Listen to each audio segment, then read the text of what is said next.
আমরা আমাদের জীবন দিয়ে চেষ্টা করেছি, কিন্তু দুঃখের বিষয় আজ ঢাকা, চট্টগ্রাম, খুলনা, রাজশাহী, রংপুরে আমার ভাইয়ের রক্তে রাজপথ রঞ্জিত হয়েছে। আজ বাংলার মানুষ মুক্তি চায়, বাংলার মানুষ বাঁচতে চায়, বাংলার মানুষ তারা আজ তার অধিকার চায়। কিন্তু দুঃখের বিষয়, আজ দুঃখের সঙ্গে বলতে হয় 23 বছরের করুণ ইতিহাস, বাংলার অত্যাচারের, বাংলার মানুষের রক্তের ইতিহাস, 23 বছরের ইতিহাস, মুমূর্ষ নরনারীর আর্তনাদের ইতিহাস, বাংলার ইতিহাস, এদেশের মানুষের রক্ত দিয়ে রাজপথ রঞ্জিত করার ইতিহাস। 1952 সালে রক্ত দিয়েছি, 1954 সালে নির্বাচনে জয়লাভ করেও আমরা গদিতে বসতে পারি নাই। 1958 সালে আইয়ুব খান মার্শাল ল জারি করে 10 বছর পর্যন্ত আমাদের গোলাম করে রেখেছে। 1967 সালে 6 দফার আন্দোলনে 7ই জুনে আমার ছেলেদের গুলি করে হত্যা করা হয়েছে। 1969 আন্দোলনে আইয়ুব খানের পতন হওয়ার পরে যখন ইয়াহিয়া খান সাহেব সরকার নিলেন, তিনি বললেন দেশে শাসনতন্ত্র দেবেন, গণতন্ত্র দেবেন, আমরা মেনে নিলাম। তারপরে অনেক ইতিহাস হয়ে গেল, নির্বাচন হলো। আপনারা জানেন দোষ কি আমাদের? আজকে আমি প্রেসিডেন্ট ইয়াহিয়া খান সাহেবের সঙ্গে দেখা করেছি, আপনারা জানেন, আলাপ আলোচনা করেছি। আমি শুধু বাংলার নয়, পাকিস্তানের মেজরিটি পার্টির নেতা হিসাবে তাকে অনুরোধ করলাম 15 ফেব্রুয়ারি তারিখে আপনি জাতীয় পরিষদে অধিবেশন দেন। তিনি আমার কথা রাখলেন না, তিনি রাখলেন ভুট্টো সাহেবের কথা। তিনি বললেন প্রথম সপ্তাহে মাসে হবে, তিনি মানে নিলেন। আমরা বললাম ঠিক আছে, আমরা অ্যাসেম্বলিতে বসবো, আমরা আলোচনা করব। আমি বললাম বক্তৃতার মধ্যে, অ্যাসেম্বলির মধ্যে আলোচনা করব। এমনকি আমি এ পর্যন্ত বললাম যদি কেউ ন্যায্য কথা বলে, আমরা সংখ্যায় বেশি হলেও একজন যদিও সে হয়, তার ন্যায্য কথা আমরা মেনে নেব।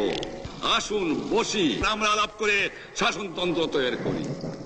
তিনি বললেন পশ্চিম পাকিস্তানের মেম্বাররা যদি এখানে আসে তাহলে কসাইখানা হবে অ্যাসেম্বলি।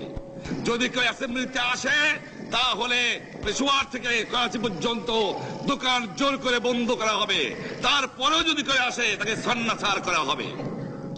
আমি বললাম অ্যাসেম্বলি চলবে। তারপরে হঠাৎ 1 তারিখে অ্যাসেম্বলি বন্ধ করে দেওয়া হলো। কি পেলাম আমরা? আমার পয়সা দিয়ে অস্ত্র কিনেছি বহিঃশত্রু আক্রমণ থেকে দেশকে রক্ষা করার জন্য। আজ সেই অস্ত্র ব্যবহার হচ্ছে আমার দেশের গরিব দুঃখিনী অস্ত্র মানুষের বিরুদ্ধে, তার বুকের উপরে হচ্ছে গুলি। আমরা পাকিস্তানের সংখ্যাগুরু, আমরা বাঙালিরা যখনই ক্ষমতায় যাওয়ার চেষ্টা করেছি, যখনই এদেশের মালিক হবার চেষ্টা করেছি, তখনই তারা আমাদের উপরে ঝাঁপিয়ে পড়েছেন। তারা আমাদের ভাই। আমি বলেছি তাদের কাছে এই কথা যে আপনারা কেন আপনার ভাইয়ের বুকে গুলি মারবেন? আপনাদের রাখা হয়েছে যদি বহিঃশত্রু আক্রমণ করে তার থেকে দেশকে রক্ষা করার জন্য। তারপরে উনি বললেন যে আমার নামে বলেছেন, আমি নাকি বলে স্বীকার করেছি যে 10 তারিখে রাউন্ড টেবল কনফারেন্স হবে। আমি উনাকে একথা বলে দেবার চাই, আমি তাকে তা বলি নাই। টেলিফোনে আমার সঙ্গে তার কথা হয়। তাকে আমি বলেছিলাম, জনাব ইয়াহিয়া খান সাহেব, আপনি পাকিস্তানের প্রেসিডেন্ট, দেখে যান, ঢাকায় আসেন, কিভাবে আমার গরিবের উপরে, আমার বাংলার মানুষের বুকের উপরে গুলি করা হয়েছে, কি করে আমার মায়ের কোল খালি করা হয়েছে, কি করে মানুষকে হত্যা করা হয়েছে। আপনি আসুন, দেখুন, বিচার করুন, তারপরে আপনি ঠিক করুন। আমি এই কথা বলেছিলাম। হঠাৎ আমার সঙ্গে পরামর্শ না করে বা আমাদের সঙ্গে আলোচনা না করে 5 ঘন্টা গোপনে বৈঠক করে যে বক্তৃতা তিনি করেছেন এবং যে বক্তৃতা করে অ্যাসেম্বলি করেছেন, সমস্ত দোষ তিনি আমার উপরে দিয়েছেন, বাংলার মানুষের উপরে দিয়েছেন।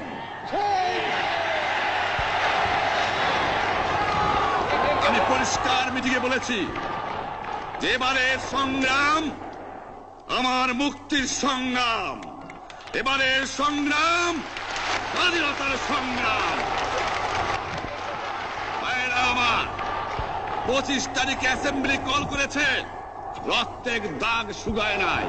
আমি 10 তারিখে বলে দিয়েছি যে ওই শহীদের রক্তের উপর দিয়ে পাড়া দিয়ে আরটিসিতে মুজিবুর রহমান যোগদান করতে পারে না। অ্যাসেম্বলি কল করেছেন, আমার দাবি মানতে হবে। প্রথম, সামরিক আইন মার্শাল ল উইথড্র করতে হবে, সমস্ত সামরিক বাহিনীর লোকদের ব্যারাকে ফেরত দিতে হবে, যেভাবে হত্যা করা হয়েছে তার তদন্ত করতে হবে, আর জনগণের প্রতিনিধির কাছে ক্ষমতা হস্তান্তর করতে হবে। তারপরে বিবেচনা করে দেখব আমরা অ্যাসেম্বলিতে বসতে পারবো কি পারবো না। এর পূর্বে অ্যাসেম্বলিতে বসার অ্যাসেম্বলিতে বসতে আমরা পারি না। জনগণ সে অধিকার আমাকে দেয় নাই। ভাইয়েরা আমার, তোমরা আমার উপর বিশ্বাস আছে? আমি প্রধানমন্ত্রিত্ব চাই না, আমরা দেশের মানুষের অধিকার চাই।